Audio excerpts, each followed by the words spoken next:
Hey everyone, today I'll tell you about how to transfer money from Chase to Venmo.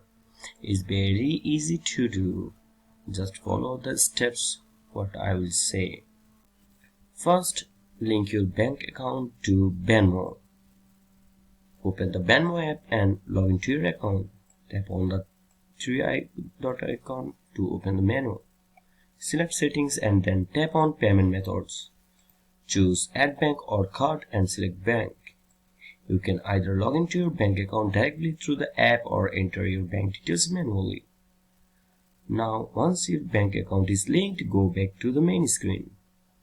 Tap on the Manage Balance options or tap the Pay or Request button.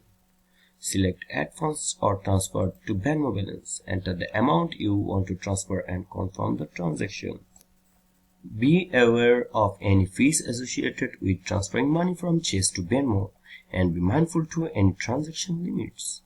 And that's how you can transfer money from Chase to Venmo. Thank you for watching.